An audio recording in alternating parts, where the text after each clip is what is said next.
Hey everyone, it's your name. And as we all know, humans have this kind of weird fascination with the future, right? Like we're obsessed with knowing what's coming next. And that's where prophecies come in. Throughout history there have been countless predictions about the end of the world, alien invasions, you name it. These prophecies often capture our imaginations, leaving us both intrigued and a little bit terrified. But what about the prophecies that just plain missed the mark, the ones that had us all convinced the world was ending, only for nothing to happen? Well, that's what we're going to be exploring today. We're diving deep into 10 prophecies that never quite panned out. So buckle up, DFTBA, and let's get into it. Alright, let's start with a big one, shall we? Remember 2012? The year the Mayan calendar supposedly ended? Yeah, that was a whole thing. Leading up to December 21st, 2012, the internet was ablaze with theories about how the world was going to end. Some people thought a giant planet called Nibiru was going to collide with Earth. Others believed it would be a massive solar flare, or maybe even a sudden shift in Earth's magnetic field. Books were written, documentaries were filmed, and survival kits flew off the shelves. People were genuinely freaking out. And I get it, the Mayan calendar is this ancient, complex system that's hard to fully understand. So when people started saying it predicted the end of the world, it was easy to get caught up in the hype. But guess what? December 21st, 2012, came and went, and nothing happened. The world kept spinning, the sun kept shining, and we all learned a valuable lesson about taking internet doomsday predictions with a grain of salt. Okay, rewind to the year 2000. The dawn of a new millennium, a time of technological advancement and, according to some, impending technological doom. See, there was this widespread fear that computers wouldn't be able to handle the transition from the year 1999 to the year 2000. This was the infamous Y2K bug, a coding issue that had the potential to wreak havoc on computer systems worldwide. People were worried that everything from traffic lights to power grids to banks would go haywire. Some even stockpiled supplies and prepared for a complete societal collapse. Can you imagine the chaos?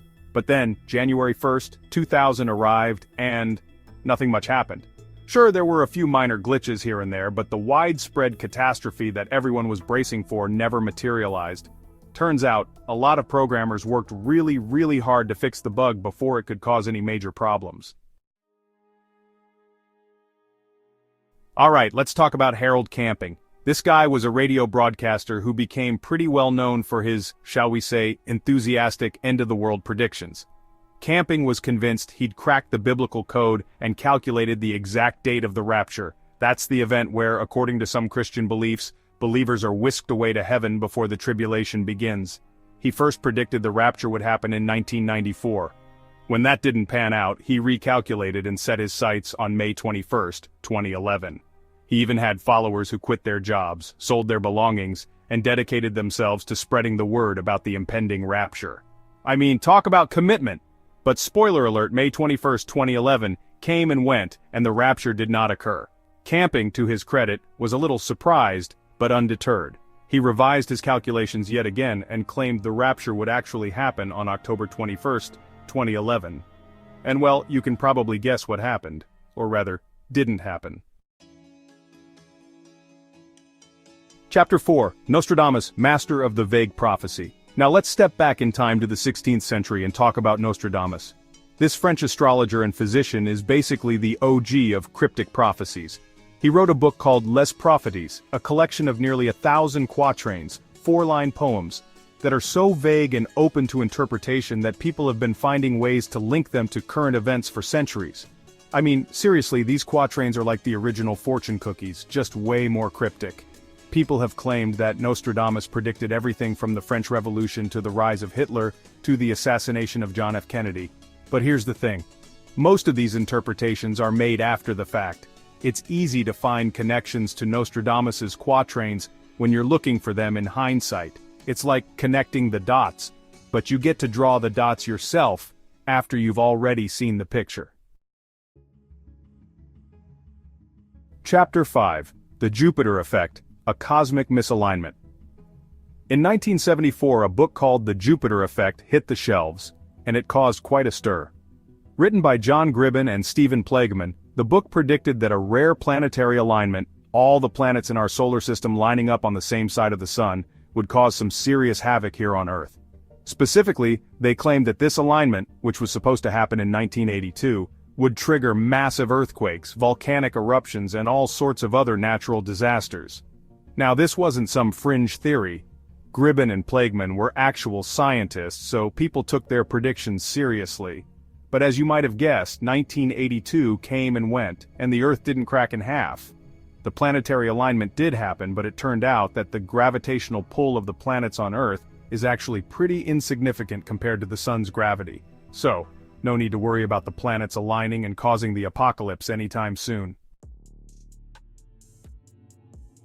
Chapter 6. The Millerites and the Great Disappointment. Let's rewind back to the 19th century and talk about William Miller, a Baptist preacher who believed he'd figured out when Jesus was coming back. Based on his interpretations of the Bible, Miller predicted that the second coming would occur sometime between March 21, 1843, and March 21, 1844. His followers, known as the Millerites, were so convinced that they sold their possessions, gave away their money, and waited for the world to end. Can you imagine the anticipation, the excitement, the fear? But March 21, 1844, came and went, and Jesus did not return. This event became known as the Great Disappointment. It was a turning point for the Millerites, many of whom were understandably disillusioned. Chapter 7. Planet X, Nibiru. The return of the rogue planet. Remember Nibiru, the planet supposed to crash into Earth in 2012? This mythical planet has made headlines before. The idea of a rogue planet on a collision course with Earth has been a popular doomsday scenario for decades. Proponents claim Nibiru has a highly elliptical orbit, bringing it close to Earth every 3,600 years. They point to ancient Sumerian texts as evidence. However, there's no scientific evidence for Nibiru. Astronomers haven't found any signs of a rogue planet. If it were real, we'd see it and feel its gravitational effects by now. Chapter 8. The Large Hadron Collider Black Holes and the End of the World. Not. Back in 2008, there was a lot of buzz about the Large Hadron Collider, or LHC. Some worried it might create a black hole that would swallow the Earth. But physicists assured us that any black holes would be tiny and evaporate quickly. The LHC has been operating safely for years without creating any planet-eating black holes. Chapter 9. Another Rapture, another missed deadline. Remember Harold Camping and his failed Rapture predictions?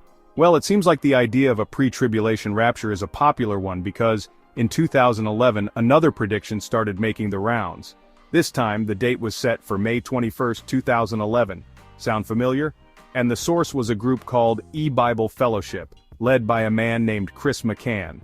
McCann claimed to have deciphered a hidden code in the Bible that revealed the true date of the rapture.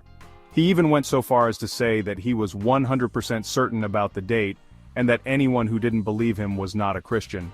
But just like with Camping's predictions, May 21st came and went, and the rapture did not occur. McCann later admitted that he'd made a mistake in his calculations, but that didn't stop him from making more predictions in the years that followed. Chapter 10. 2012 and Beyond. Learning from Failed Prophecies. So, we've covered a lot of ground here, from ancient Mayan calendars to rogue planets to particle accelerators that could supposedly create black holes. And the one thing all of these prophecies have in common is that they never came true. But why are we so drawn to these predictions, even when they're based on flimsy evidence or outright misinformation? I think it's because we crave certainty in an uncertain world. We want to know what the future holds, and we're drawn to anyone who claims to have the answers, even if those answers are wrong. But the truth is, the future is unwritten, and while it's fun to speculate and explore different possibilities, we shouldn't let fear of the unknown control our lives.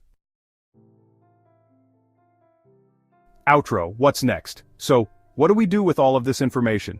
Well, for starters, I think it's important to be critical thinkers. When we hear a prediction, whether it's about the end of the world or the latest celebrity gossip, we should ask ourselves, what's the evidence? Who's making the claim, and what are their motivations? It's also important to remember that just because something hasn't happened yet, doesn't mean it never will. I mean, I'm not saying that the world is definitely going to end in a fiery apocalypse or a robot uprising, but it's always a possibility. The point is, we should be prepared for the unexpected, but we shouldn't let fear and speculation rule our lives. So, what do you think? What are some other prophecies that missed the mark? Share your thoughts in the comments below, and as always, DFTBA.